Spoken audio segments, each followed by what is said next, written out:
Today's story is The Robber Bridegroom from the Brothers Grimm fairy tales. There was once a miller who had one beautiful daughter, and as she was grown up, he was anxious that she should be well married and provided for. He said to himself, "I will give her to the first suitable man who comes and asks for her hand." Not long after, a suitor appeared, and as he appeared to be very rich, and the miller could see nothing in him with which to find fault, he betrothed his daughter to him. But the girl did not care for the man as a girl ought to care for her betrothed husband. She did not feel that she could trust him, and she could not look at him nor think of him without an inward shudder. One day he said to her, "You have not yet paid me a visit, although we have been betrothed for some time." "I do not know where your house is," she answered. "My house is out there in the dark forest," he said. She tried to excuse herself by saying that she would not be able to find the way thither. Her betrothed only replied, "You must come and see me next Sunday. I have already invited guests for that day, and that you may not mistake the way, I will strew ashes along the path." When Sunday came, and it was time for the girl to start, a feeling of dread came over her which she could not explain, and that she might be able to find her path again, she filled her pockets with peas and lentils to sprinkle on the ground as she went along. On reaching the entrance to the forest, she found the path strewed with ashes, and these she followed, throwing down some peas on either side of her at every step she took. She walked the whole day until she came to the deepest, darkest part of the forest. There she saw a lonely house, looking so grim and mysterious that it did not please her at all. She stepped inside, but not a soul was to be seen, and a great silence reigned throughout. Suddenly a voice cried, turn back, young maiden fair. Linger not in this murderer's lair." The girl looked up and saw that the voice came from a bird hanging in a cage on the wall. Again it cried, turn back, young maiden fair. Linger not in this murderer's lair." The girl passed on, going from room to room of the house, but they were all empty, and still she saw no one. At last she came to the cellar, and there sat a very, very old woman who could not keep her head from shaking. "Can you tell me," asked the girl, "if my betrothed husband lives here?" "Ah, you poor child," answered the old woman, "what a place for you to come to. This is a murderer's den. You think yourself a promised bride, and that your marriage will soon take place, but it is with death that you will keep your marriage feast. Look, do you see the large cauldron of water which I am obliged to keep on fire? As soon as they have you in their power, they will kill you without mercy, and cook and eat you, for they are eaters of men. If I did not take pity on you and save you, you would be lost." Thereupon the old woman led her behind a large cask, which quite hid her from view. "Keep as still as a mouse," she said. "Do not move or speak, or it will be all over for you. Tonight, when the robbers are all asleep, we will flee together. I have long been waiting for an opportunity to escape." The words were hardly out of her mouth when the godless crew returned, dragging another young girl along with them. They were all drunk and paid no heed to her cries and lamentations.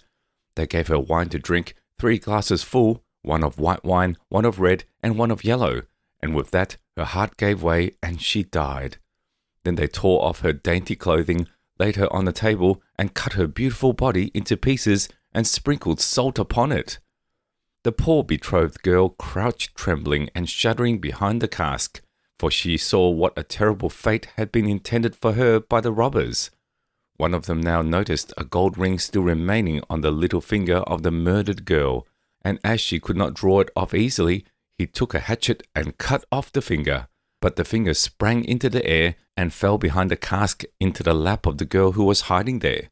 The robber took a light and began looking for it, but he could not find it. "Have you looked behind the large cask?" said one of the others. But the old woman called out, "Come and eat your suppers, and let the thing be till tomorrow. The finger won't run away." "The old woman is right," said the robbers, and they ceased looking for the finger and sat down. The old woman then mixed a sleeping draught with their wine, and before long they were all lying on the floor on the cellar, fast asleep and snoring. As soon as the girl was assured of this, she came from behind the cask.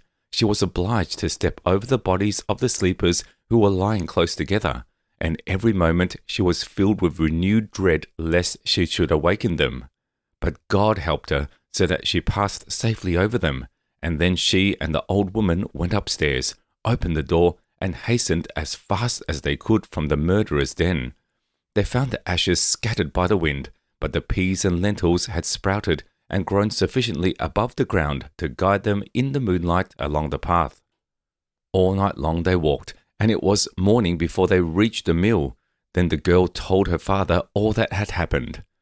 The day came that had been fixed for the marriage. The bridegroom arrived, and also a large company of guests, for the miller had taken care to invite all his friends and relations. As they sat at the feast, each guest in turn was asked to tell a tale. The bride sat still and did not say a word. "And you, my love," said the bridegroom, turning to her, "is there no tale you know? Tell us something." "I will tell you a dream then," said the bride. "I went alone through a forest and came at last to a house. Not a soul could I find within, but a bird that was hanging in a cage on the wall cried, 'Turn back, young fair maiden, linger not in this murderer's lair.' And again, a second time, it said 3 words, 'My darling, this is only a dream.'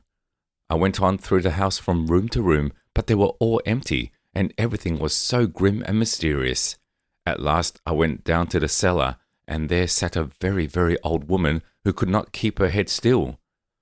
I asked her if my betrothed lived here, and she answered, 'Ah, you poor child, you are come to a murderer's den. Your betrothed does indeed live here, but he will kill you without mercy, and afterwards cook and eat you.' 'My darling, this is only a dream.' The old woman hid me behind a large cask, and scarcely had she done this when the robbers returned home, dragging a young girl along with them. They gave her 3 kinds of wine to drink, white, red, and yellow, and with that she died. 'My darling, this is only a dream.' Then they tore off her dainty clothing and cut her beautiful body into pieces and sprinkled salt upon it. 'My darling, this is only a dream.' And one of the robbers saw that there was a gold ring still left on her finger, and as it was difficult to draw off, he took a hatchet and cut off her finger. But the finger sprang into the air and fell behind a great cask into my lap. And here is the finger with the ring." And with these words, the bride drew forth the finger and showed it to the assembled guests. The bridegroom, who during this recital had grown deadly pale, up and tried to escape, but the guests seized him and held him fast. They delivered him up to justice, and he and all his murderous band were condemned to death for their wicked deeds.